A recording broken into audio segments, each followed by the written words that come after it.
Welcome to Monk's Temple. Let us begin with Lucia. She was 73 years old when she wrote a letter to a meditation center in the hills of Northern California. For 40 years, she had worked as a nurse in the neonatal intensive care unit of a large city hospital. She held premature infants in her palms, babies so small their skin was translucent, their veins visible like rivers on a map.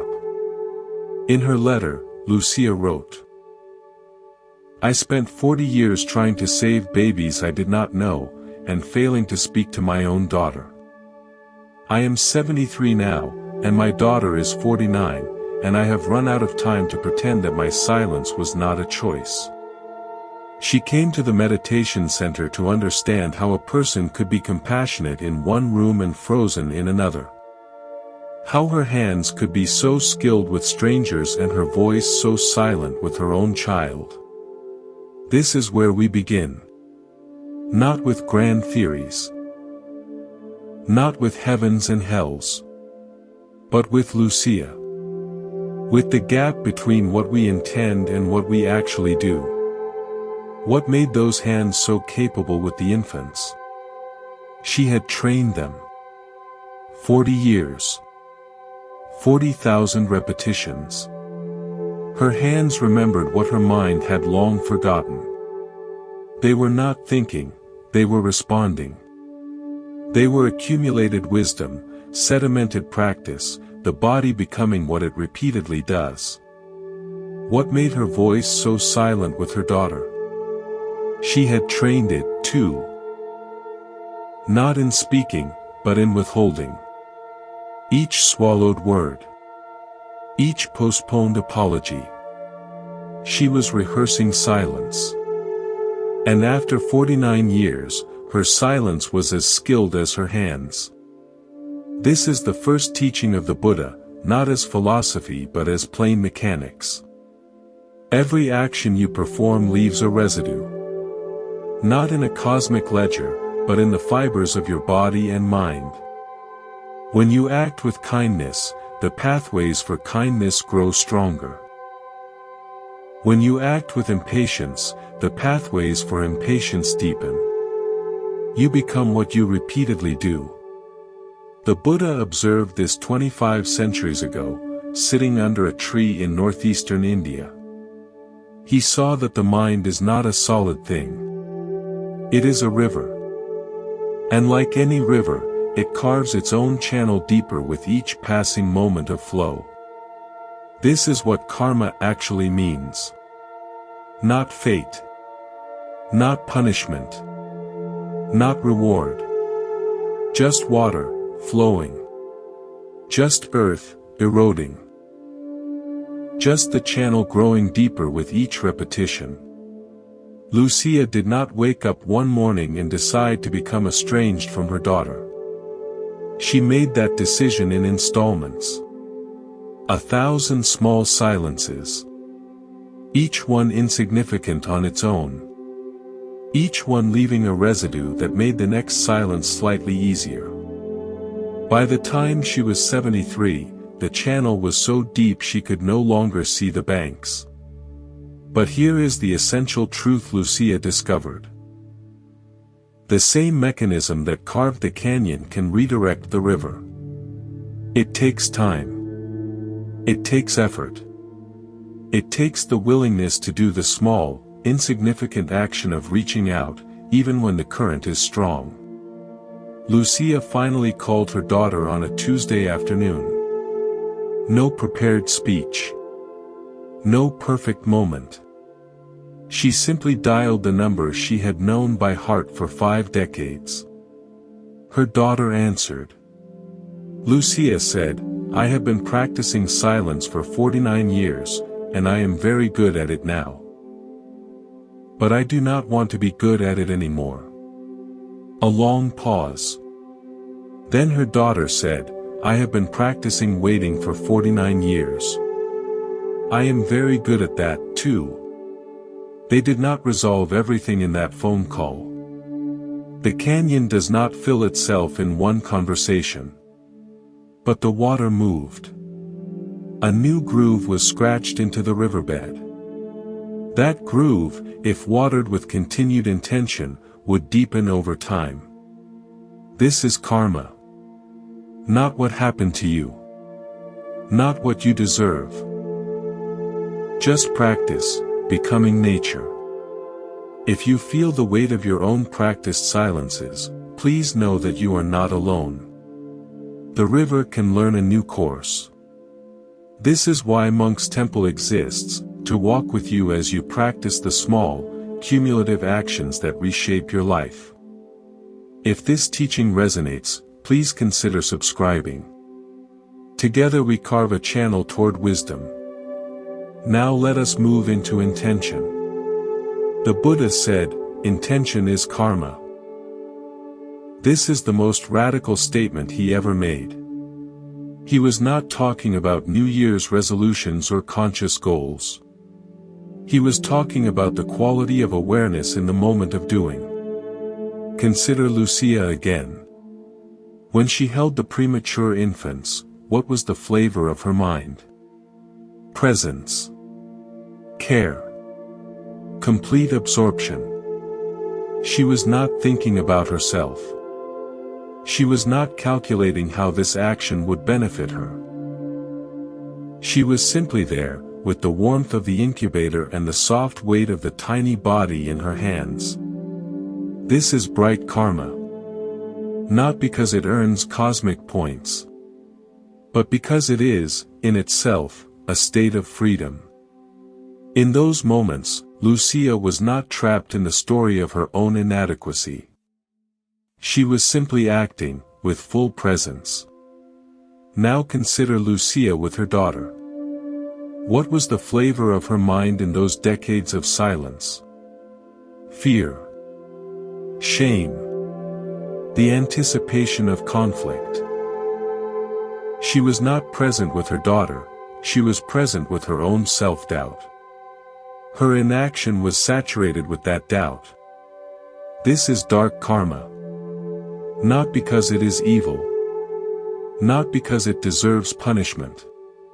But because it is, in itself, a state of bondage. Each moment of silence born from fear reinforces the fear.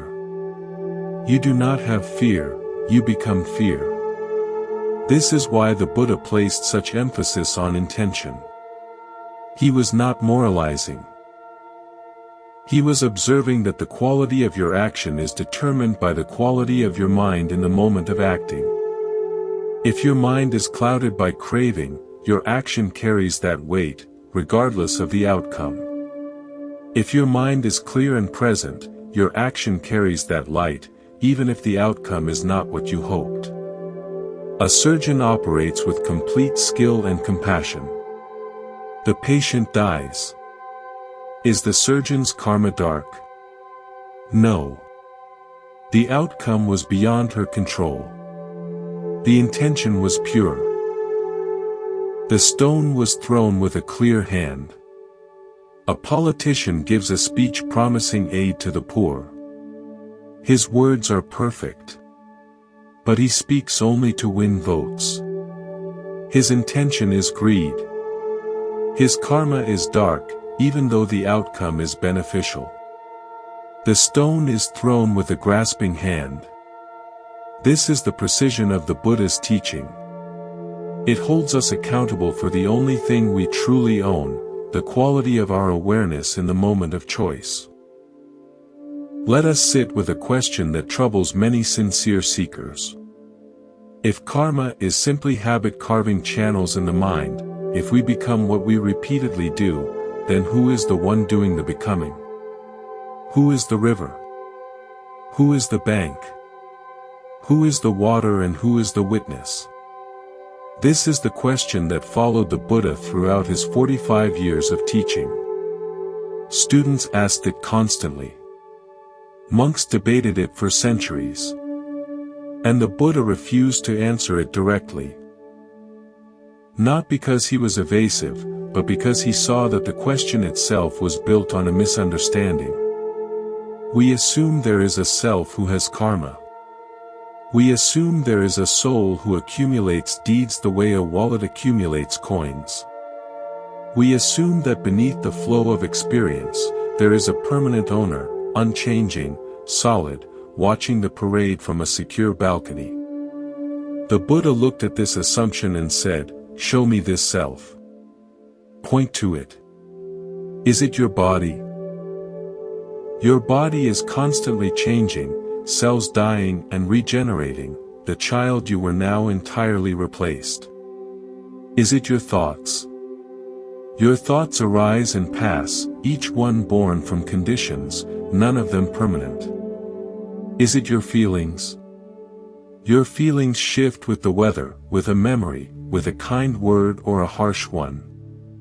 Where in this flux is the unchanging owner? This is not nihilism. The Buddha was not saying you do not exist. He was saying you exist the way a river exists. Not the way a statue exists. You are a process, not a thing. You are a verb wearing a noun costume. I want to tell you about a man named Hiroji. He was a ceramic artist in a small town outside Kyoto. For 50 years, he made tea bowls by hand. Not for sale. Not for exhibition. Just because this was what he did. Every morning, he walked to his studio, knelt at his wheel, and shaped clay. When Hiroji was 72, a young journalist came to interview him. She asked, "How many tea bowls have you made in your life?" Hiroji said, "I do not know. I have never counted." She asked, "How many of them were perfect?"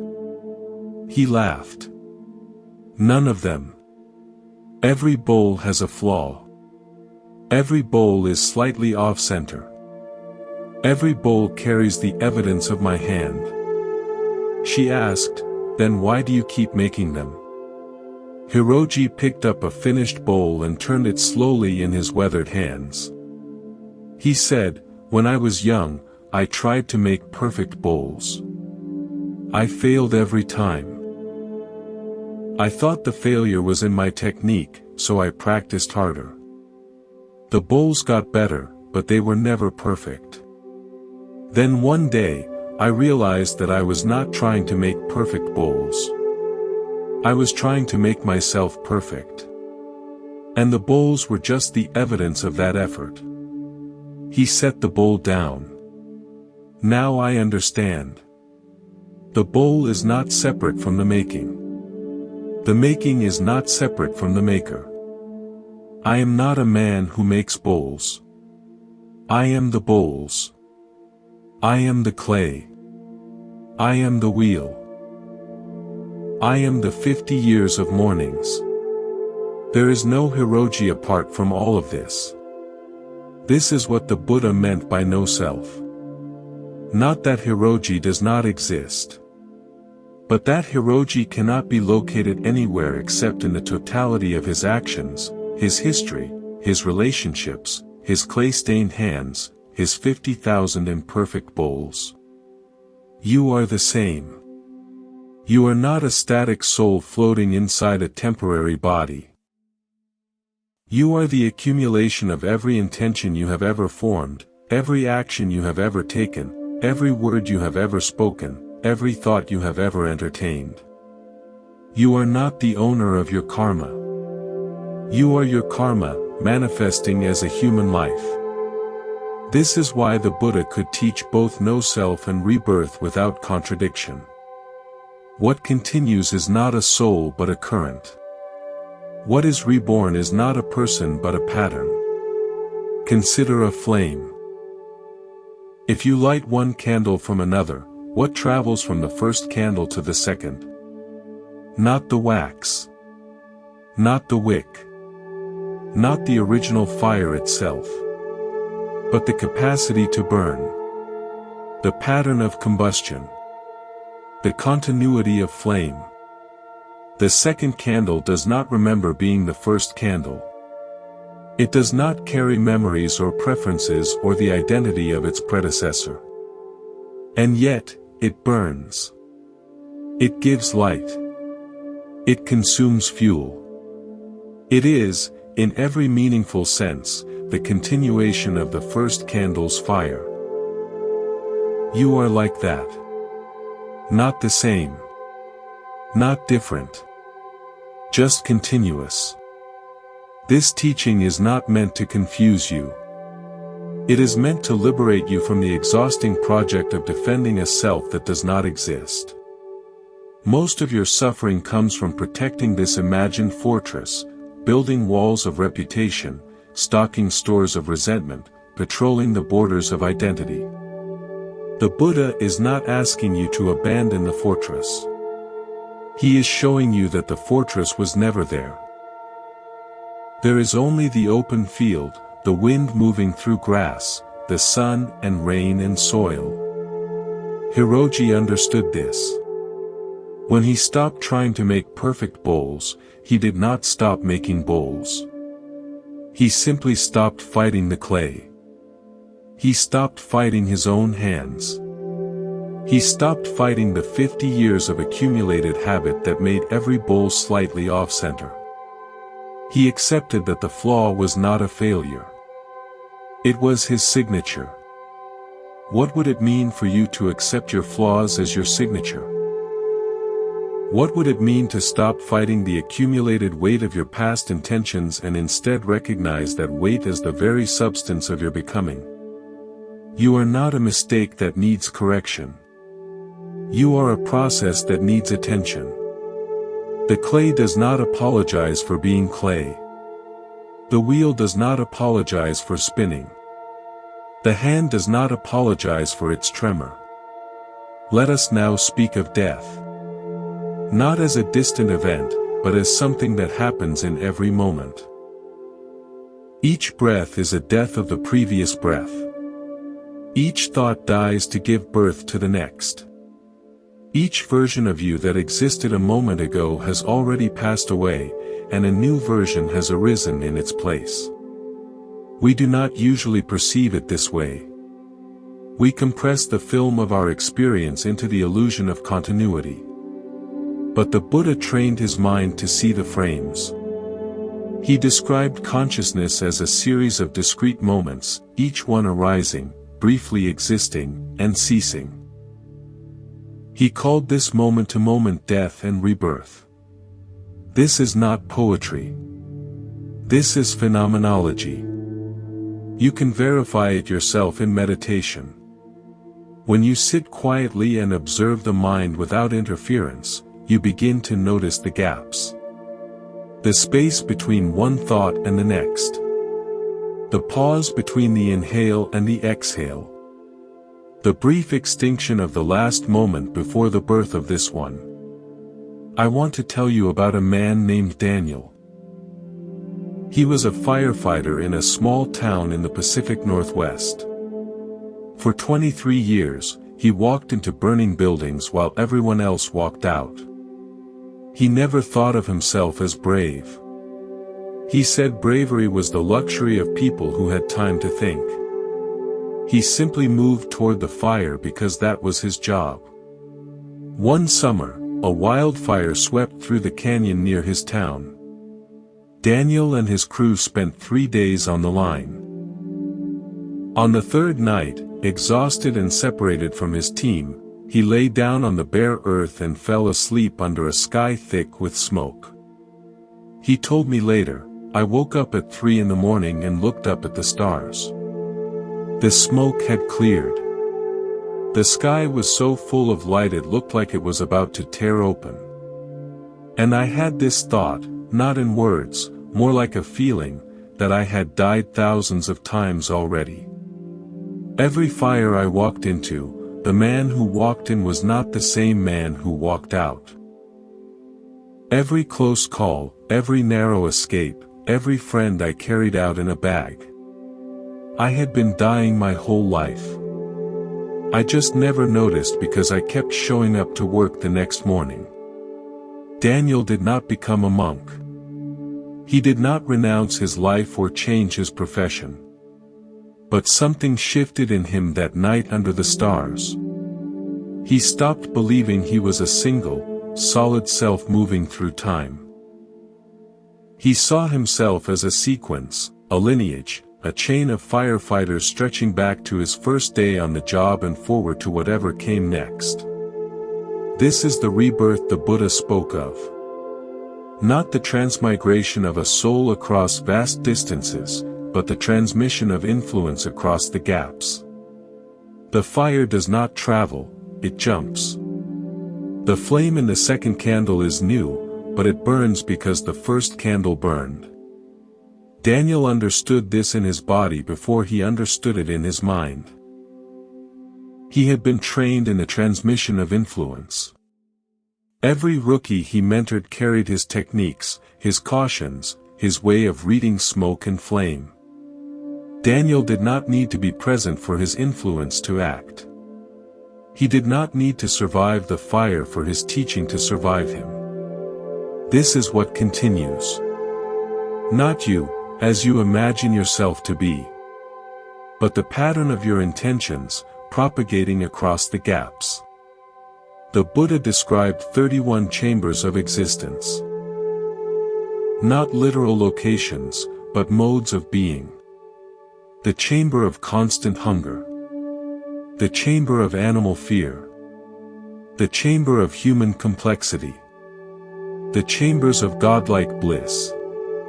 Each chamber is a frequency of consciousness, a bandwidth of experience, a particular relationship to the fire of craving and aversion. At death, the accumulated weight of your intentions tunes you to a particular frequency. Not as reward or punishment. Not as judgment or compensation. But as resonance.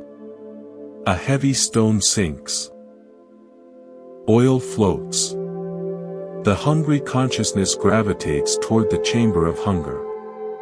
The blissful consciousness rises toward the chamber of bliss. This is not theology. This is physics applied to psychology. But here is the essential insight the Buddha discovered. The human chamber is the only one where the frequency can shift. Animals cannot decide to be less afraid. Gods cannot decide to be less blissful. Their chambers are too stable, too reinforcing, too circular.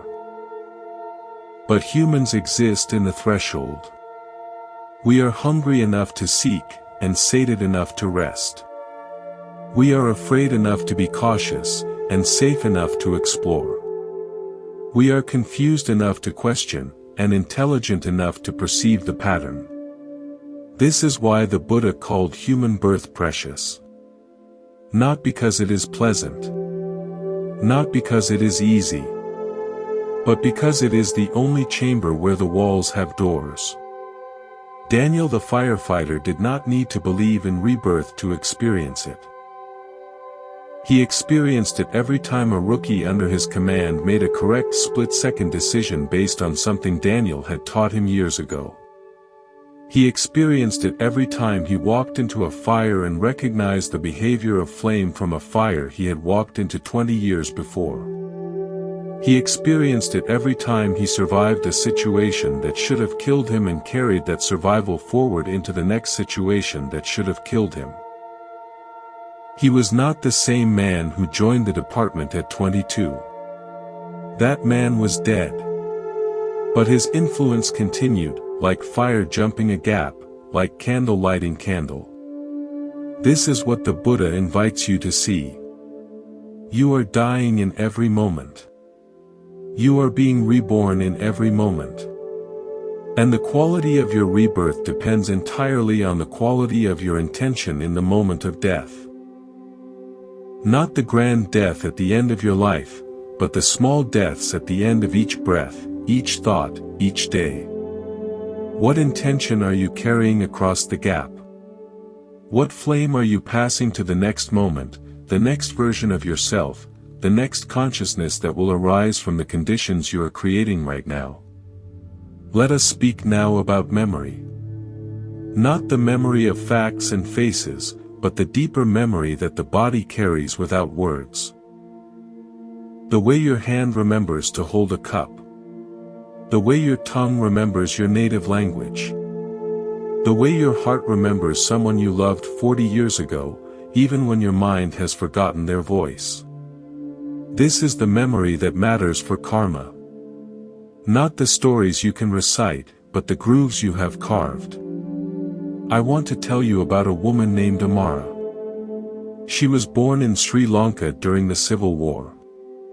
When she was 7 years old, her village was attacked. She and her mother fled through the jungle at night, walking for hours in complete darkness, holding hands so tightly that her fingers bruised. They survived. They escaped. They built a new life in a different country. Amara is 53 now. She is a professor of botany at a university in Canada. She studies the root systems of ancient trees. She can tell you how a cedar communicates with its neighbors through underground fungal networks, how the forest is not a collection of individuals but a single organism connected beneath the soil. She does not remember the sound of the guns. She does not remember the faces of the soldiers. She does not remember the names of the children she left behind. But her body remembers. She cannot sleep through the night. She startles at loud noises. She has never been able to hold hands with anyone, even her husband, without feeling the phantom pressure of her mother's grip. Amara came to a meditation center not because she wanted to heal her trauma, she did not believe it could be healed, but because she wanted to understand why her body kept reliving a night her mind had long forgotten. She sat on a cushion in a quiet room and watched her breath. In and out. In and out. And slowly, over many months, she began to perceive the grooves. The fear was not a memory stored in her brain like a book on a shelf. It was a channel carved into her nervous system, a riverbed that her attention automatically flowed into whenever the conditions were right: darkness, silence, the smell of rain. The Buddha would recognize Amara's discovery. He taught that consciousness is not a container but a current. You do not store experiences, you are reshaped by them. The difference is subtle but profound. If karma were stored, you would need to locate it. You would need to find the warehouse where your deeds are kept, the filing system that organizes them, the clerk who remembers where everything is placed. This leads to endless speculation about the nature of the soul, the location of memory, the mechanics of rebirth across lifetimes. But if karma is not stored but sedimented, if it is not kept but become, then the mystery dissolves. You do not need to find your past lives. You are your past lives, compressed into the strata of your character. You do not need to remember your deeds. Your deeds have become the soil in which your present moment grows. This is why the Buddha discouraged speculation about the details of past lives. Not because such knowledge is impossible, but because it is unnecessary. You do not need to know the origin of the river to drink from it. You do not need to trace the canyon back to its first rainfall to understand that water cuts rock. What you need is to perceive the channel you are carving right now. Amara eventually stopped trying to excavate her trauma. She stopped searching for the moment it began, the precise night when her 7-year-old hand was crushed in her mother's grip.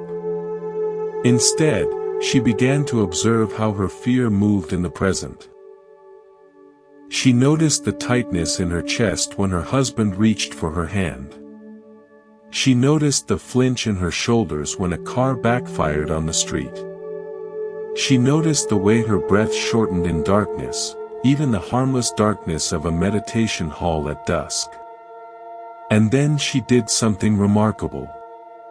She did not try to force her hand to open. She did not tell herself that she was safe now, that the war was over, that her mother was dead and her daughter was grown and no one was running through the jungle anymore. Instead, she simply held her own hand. She placed her right hand in her left palm and sat with the sensation. The remembered pressure. The phantom grip. The 7-year-old girl still running through the dark. She said, "I am not trying to escape anymore. I am not running.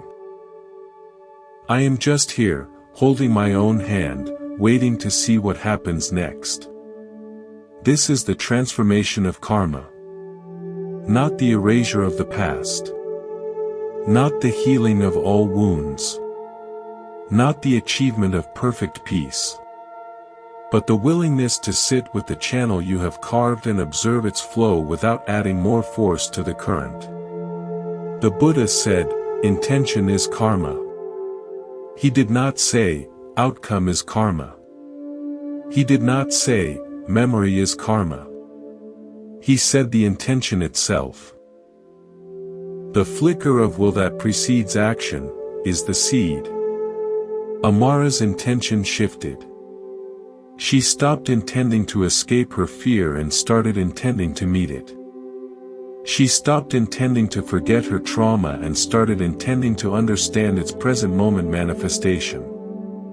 She stopped intending to become a person without wounds and started intending to become a person who carries her wounds with awareness. This shift in intention is the most powerful force in the universe. It is water finding a new channel.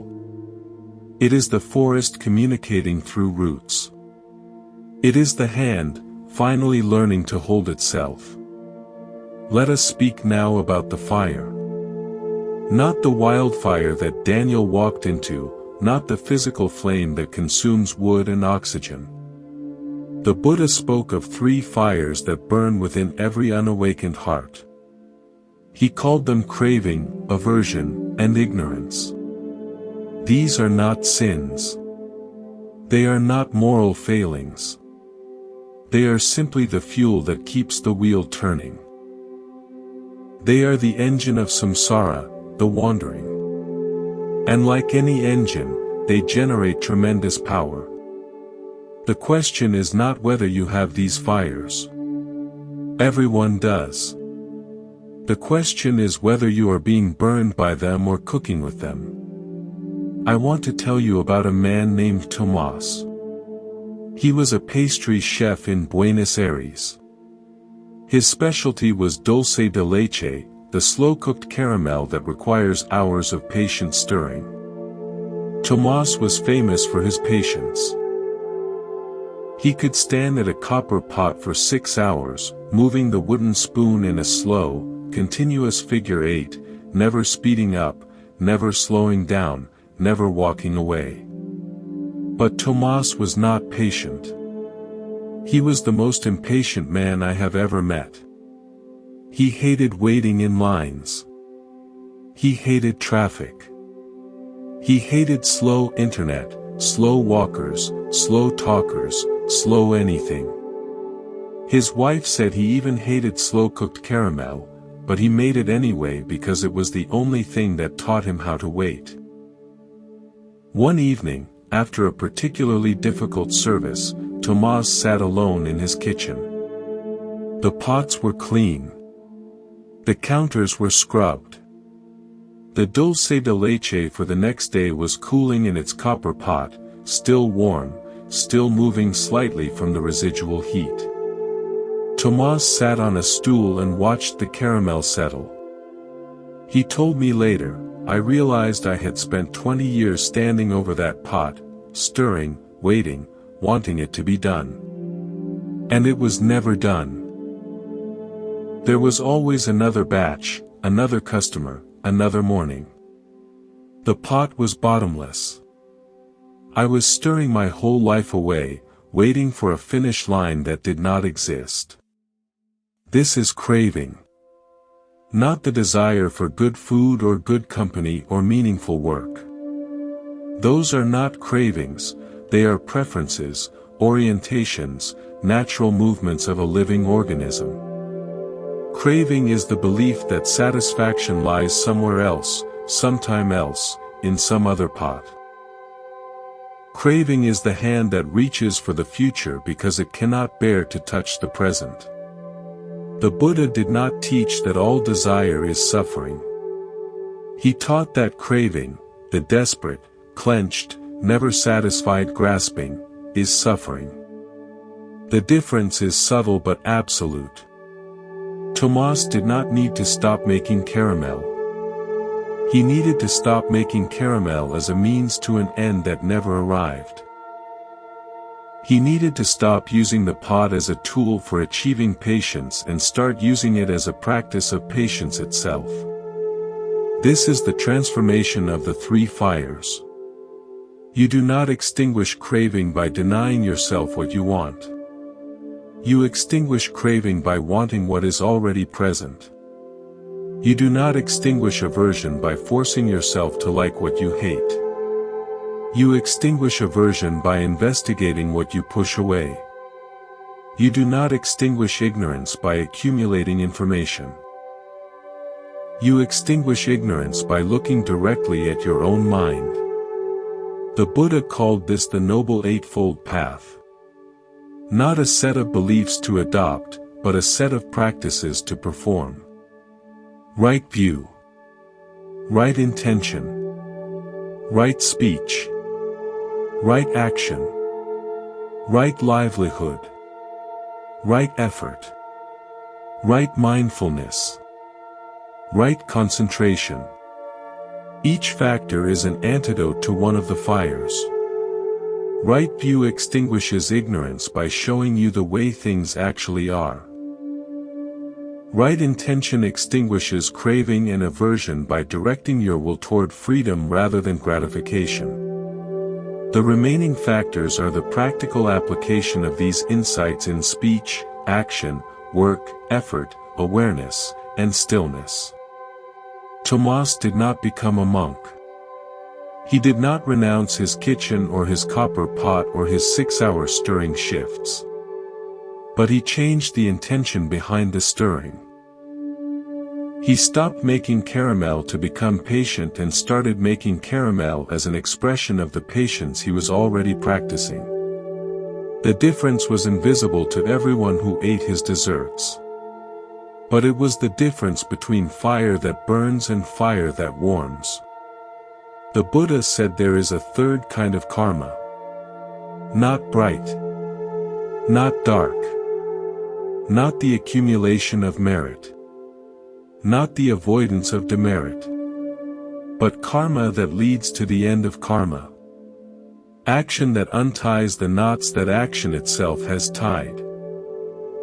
Intention that liberates you from the tyranny of intention. This is the Noble Eightfold Path. It is the fire that burns without fuel. It is the hand that stirs without grasping. It is the caramel, cooling in the copper pot, perfectly done in this moment, even though tomorrow morning there will be another batch, and another, forever and ever, until the pot itself wears thin and the kitchen closes and the chef retires to a small house by the sea. Tomás still makes dulce de leche. He is 73 now. His hands tremble slightly. His stirring is slower than it used to be. But he does not measure time by the rotations of his spoon. He measures time by the settling of the caramel, the slow surrender of milk and sugar to heat and patience. He measures time by the only clock that matters, the present moment, endlessly replenished, never finished, always enough. Let us speak now about the weight. Not the weight of your body or the weight of your responsibilities, but the weight of actions you did not complete. Words you swallowed. Apologies you postponed. Love you withheld. The Buddha called this residual karma, and he said it is heavier than any physical burden you could carry. We tend to think that time dilutes karma. That old wounds heal on their own. That silence eventually becomes comfortable. But this is not what the Buddha observed. He observed that uncompleted actions do not fade. They accumulate. They press downward. They become the atmosphere in which you live, invisible but absolute, like gravity. I want to tell you about a man named Yusuf. He was a calligrapher in Istanbul. For 40 years, he sat at a low table by the window overlooking the Bosphorus, dipping his reed pen into ink and drawing the names of God in elegant, flowing script. His work hung in mosques and museums and the homes of collectors who paid thousands of dollars for a single page. But Yusuf never signed his work. Not once in 40 years. His pieces were anonymous. Collectors knew them by the distinctive curve of his olives, the particular flourish of his mims, but his name appeared nowhere. When asked why, he would smile and change the subject. When Yusuf was 78, a young art student came to study with him. Her name was Layla. She was bold in the way only the young can be bold.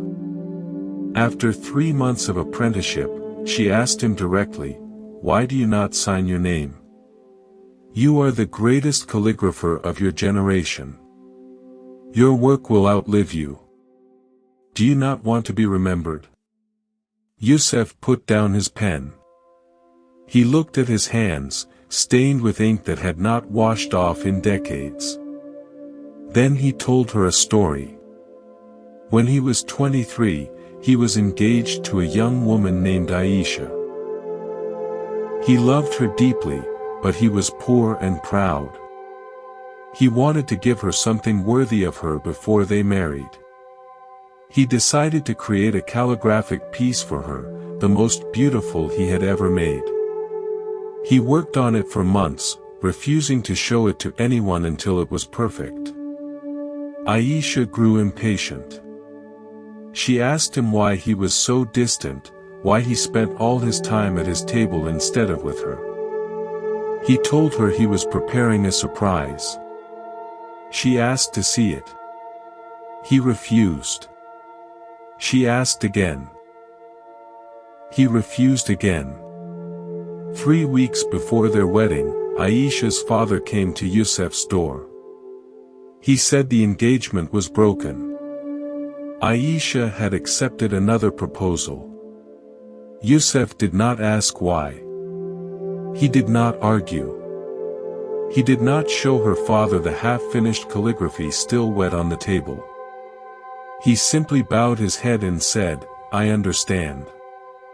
40 years later, he was still not signing his name. He was still waiting for the perfect moment to reveal himself.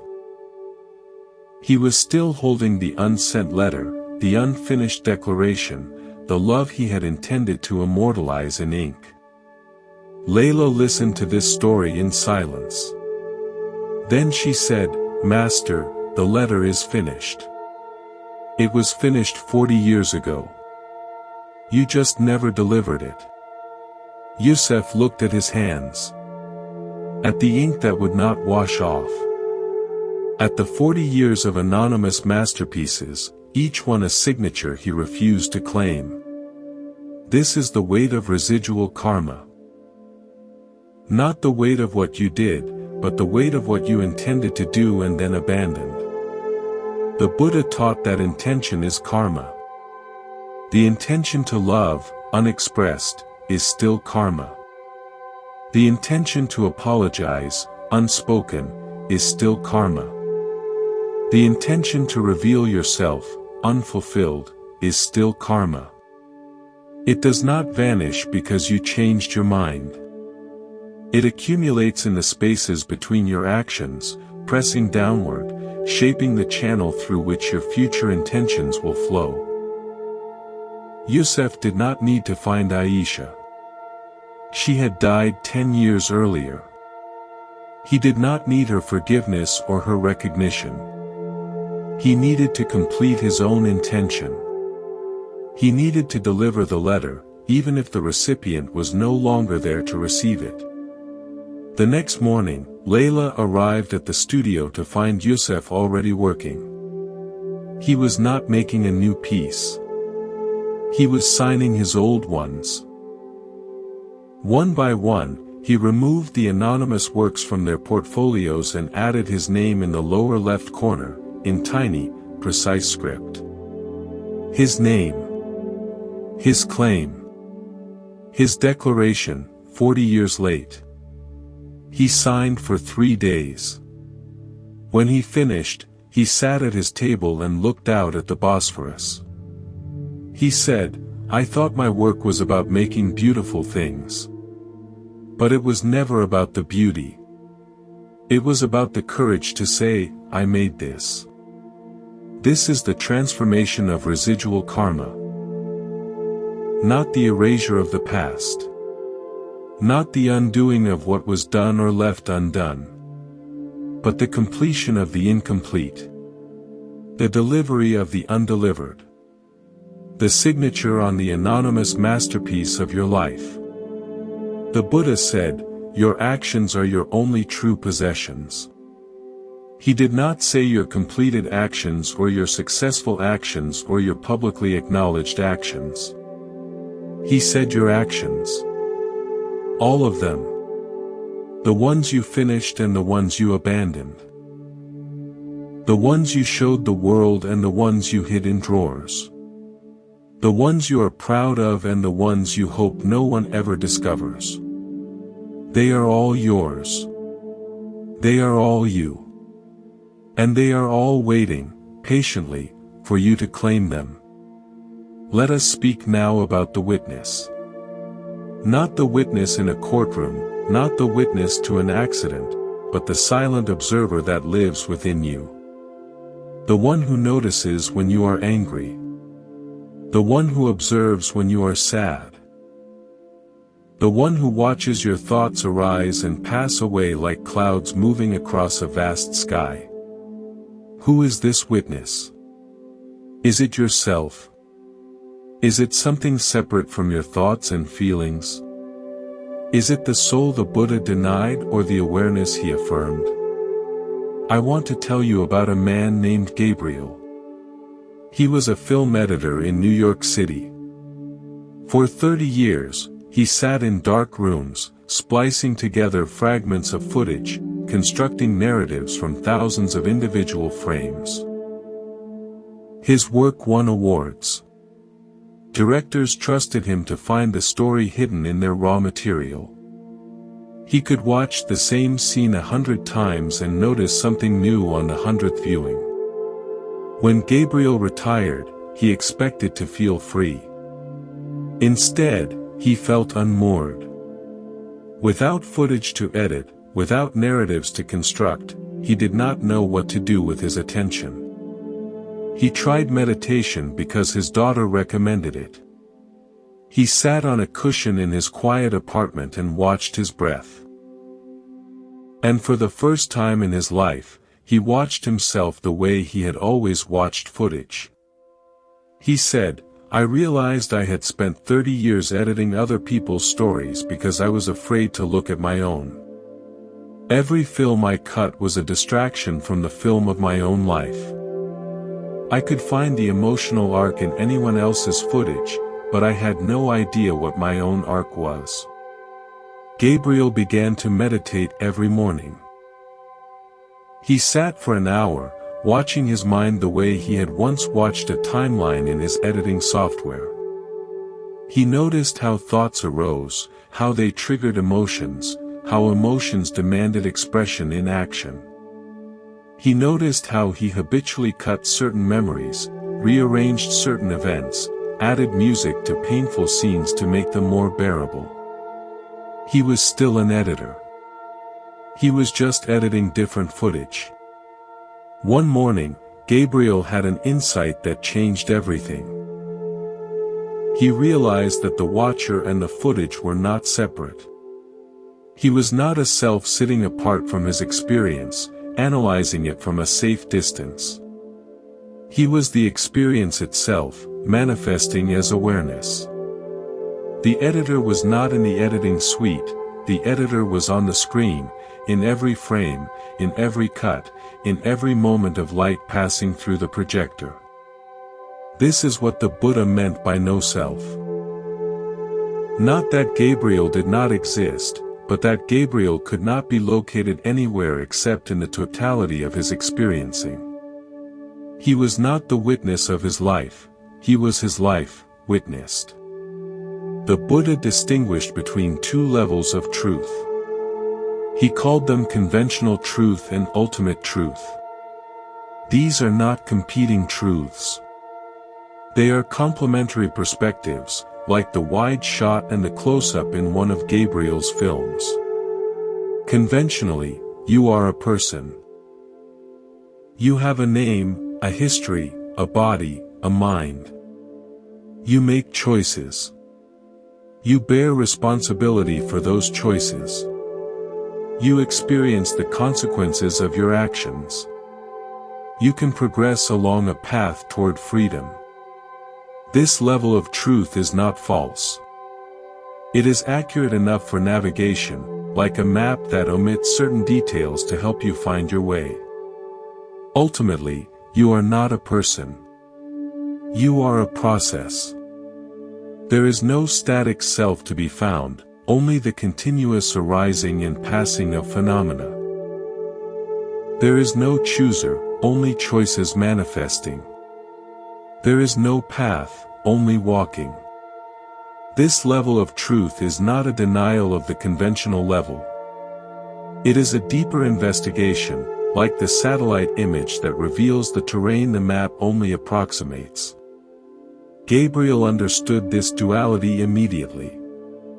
He had spent his career navigating between these two truths. In the editing room, there was the rough cut and the final cut, the director's vision and the studio's demands, the 3-hour epic and the 2-hour theatrical release. Neither version was false. Both were true for their purpose. The question was not which truth was correct, but which truth served the story. Your life is like that. The conventional story of yourself, your name, your history, your achievements and failures, is true enough for navigation. You need this story to function in the world, to love and work and vote and pay taxes. But the ultimate story of yourself, the endless flux of causes and conditions, the continuous arising and passing of phenomena, is also true. And it is this deeper truth that sets you free. Gabriel still edits, though not professionally. He volunteers at a community media center, teaching young people how to find the story in their footage. He tells them, you are not your footage. You are not your camera. You are not even the editor. You are the light that makes the whole thing visible. This is the witness the Buddha invited you to become. Not a self observing other selves, but awareness observing itself. Not a person watching a film, but the screen on which the film appears, the projector that casts the light, the darkness that makes the images visible, and the eyes that receive them. You are all of this. You have always been all of this. You just forgot, because the story became more interesting than the screen. Let us speak now about the storehouse. Not a physical building, not a vault in the earth, but the invisible container where the residue of your actions accumulates. The ancient monks of Sri Lanka called it the Bhavangasoda. The stream of becoming. The subconscious current that flows beneath your waking awareness, carrying the sediment of every intention you have ever formed. This is not a soul. It is not a self. It is not a permanent entity that travels from life to life. It is a current, and like any current, it is defined by its direction and its depth and its contents. You cannot see the Bhavangasoda directly, just as you cannot see the riverbed from the surface of the water. But you can observe its effects. You can notice which way the current pulls you. You can feel the weight of what it carries. I want to tell you about a woman named Priya. She was a gardener in Kerala, in the southern tip of India. Her specialty was jasmine. She grew 12 varieties, each with a different fragrance, each blooming at a different hour. She knew which flowers to pick at dawn and which at dusk, which to offer at the temple and which to braid into the hair of brides. Priya did not meditate. She did not study philosophy. She did not consider herself a spiritual person. But she understood the Bhavanga Sutta better than any monk I have ever met. She understood it because she worked with soil. She said, "The soil remembers." You cannot see the memory, but it is there. If you grow rice in a field for 10 years, the soil becomes rice soil. It holds the memory of rice. If you plant peppers there, the peppers will taste like rice. The soil does not forget what it has held. This is the storehouse. Not a place where deeds are filed away, but a medium that retains the imprint of everything that has passed through it. The soil does not remember the rice the way you remember a fact. It remembers the way your hand remembers emotion. It remembers the way the river remembers the canyon. Priya taught me that the soil is never neutral. Every planting changes it. Every harvest depletes it. Every season of rain and drought and rest transforms its composition. You cannot farm the same field for 50 years and expect it to be the same soil. It is not the same soil. It has become the history of everything grown in it. You are like that. You are not the same person you were 50 years ago, or 50 minutes ago. You have become the history of everything you have intended, everything you have acted, everything you have repeatedly practiced. Your body is soil. Your mind is soil. Your consciousness is soil, holding the invisible residue of every seed you have planted. The Buddha called this residue karma. Not punishment. Not reward. Just soil, transformed by cultivation.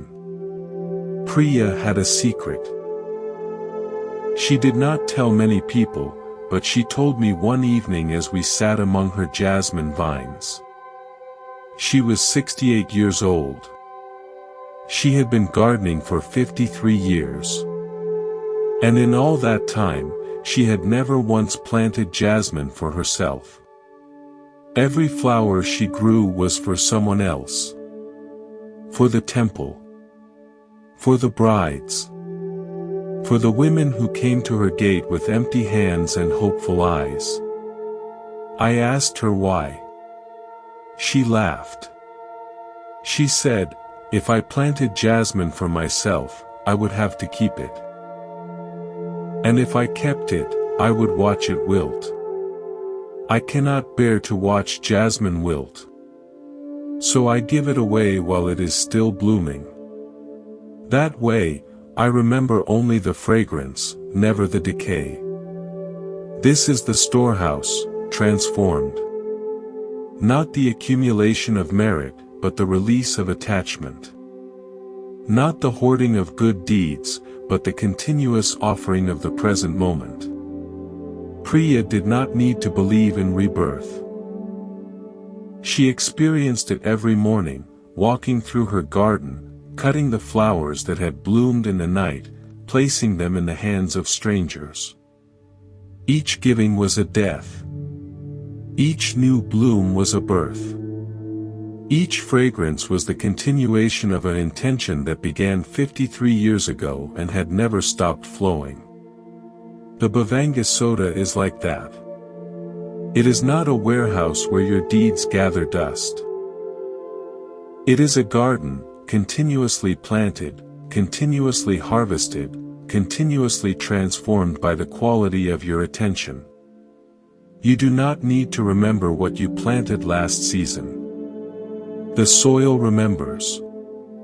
And next season, when the new flowers open, they will carry the invisible signature of everything that came before. This is not metaphysics. This is gardening. This is the plain observation of how living systems retain and transmit information across time. The monks of Sri Lanka used different words, but they were describing the same phenomenon Priya discovered with her hands in the soil. You are a living system. You retain the imprint of every intention you have ever formed.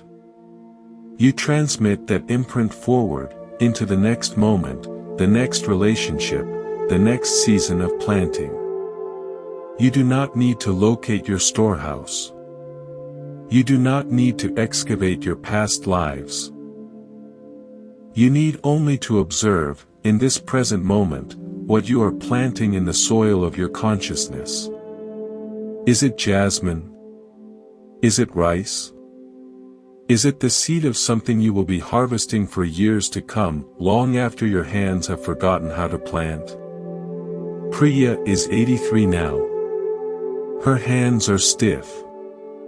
Her garden is smaller than it used to be. But every morning, she still walks among the jasmine vines, cutting the flowers that bloomed in the night, placing them in the hands of whoever comes to her gate. She does not keep a single flower for herself. She does not need to. She has spent 53 years becoming the fragrance she once only gave away. We arrive now at the end. But the end is not an ending.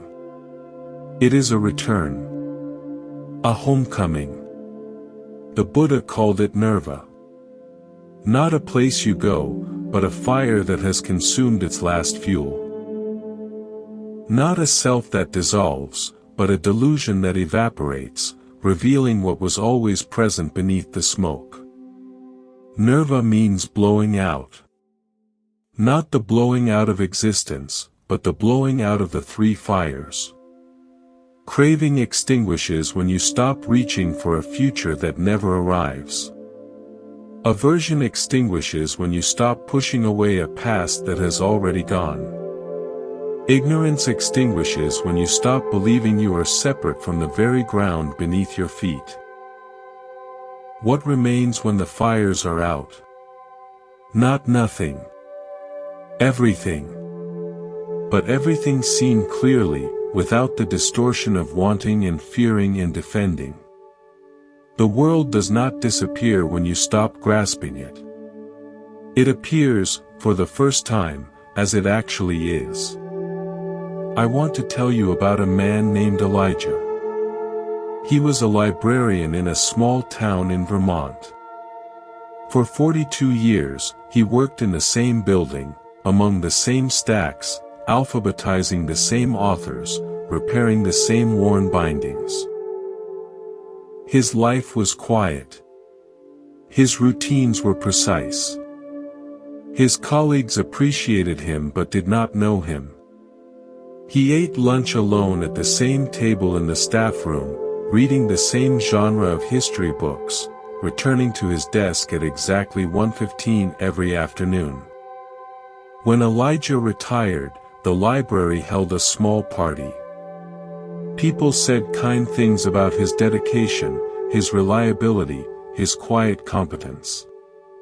He thanked them and walked home through the snow. The next morning, he woke at his usual hour, made his usual coffee, sat in his usual chair. And for the first time in 42 years, he had nowhere to go. He did not panic. He did not feel lost. He simply sat in a chair, holding his coffee, watching the snow accumulate on the window ledge. He sat for a very long time. Elijah told me later, I thought retirement would feel like freedom. But it didn't feel like freedom. It felt like silence. Not the silence of an empty room. The silence of a room that has finally stopped echoing. I had been hearing the echoes of my own footsteps for 42 years, and I didn't even know it until the footsteps stopped. This is nirvana. Not the absence of life, but the absence of echo. Not the end of experience, but the end of the reverberation of craving. Not the destruction of the self, but the stilling of the self's constant commentary. Elijah did not become a monk. He did not move to a monastery or sit in meditation for 18 hours a day. But something shifted in him during those months of silence. He stopped anticipating. He stopped regretting. He stopped measuring his days against some internal yardstick of productivity and purpose. He simply lived, moment to moment, responding to what arose with whatever resources were available. One afternoon, a young mother came to his door. She was new to the town. She was looking for the library. Elijah could have simply given her directions. Instead, he put on his coat and walked her there. It was the first time he had entered the building since his retirement. The new librarian waved from behind the desk. The shelves were in the same order he had maintained for 4 decades. The light through the windows fell at the same angle. Elijah stood in the reading room and looked at the stacks. He said, "I spent 42 years arranging these books so people could find what they were looking for. I never thought about what I was looking for. I thought I was just doing my job. But now I understand. I was looking for this. The quiet. The order. The feeling of being surrounded by voices that did not demand anything from me." He was not sad. He was not nostalgic. He was simply seeing, for the first time, the pattern of his own life. The 42 years of alphabetizing were not a distraction from his true purpose. They were his true purpose, manifesting in the only way he knew how. The Buddha said, "Your actions are your only true possessions." Elijah possessed 42 years of alphabetizing. He possessed the Dewey Decimal System. He possessed the cracked leather of 1,000 repaired bindings. He possessed the memory of every patron who ever approached his desk with a question, and every answer he was able to provide. He did not need to become enlightened in some dramatic, world-shaking way. He was already enlightened. He just did not recognize it because enlightenment looked exactly like his ordinary life, seen without the fog of wanting it to be something else. This is the final teaching of the Buddha. Not that you must become someone else. Not that you must achieve some exalted state unavailable to ordinary librarians and gardeners and chefs and firefighters. But that you must see clearly who you already are, and what you have already done, and what you have already become through the accumulation of your intentions. The path does not lead away from your life. It leads directly into the center of it. Not the center you imagined. The heroic center, the dramatic center, the center where spotlights illuminate your achievements and crowds applaud your sacrifices. But the actual center, the quiet center, the center where you sit alone with your coffee and watch the snow accumulate on the window ledge. That is nirvana. Not somewhere else. Not sometime else. Not someone else. Right here, in this ordinary moment, with these ordinary hands, breathing this ordinary breath. What you seek is not ahead of you. It is beneath you, supporting you. It is within you, animating you. It is around you, holding you. You have been standing on the path your entire life, looking for the path. Open your eyes. You have arrived.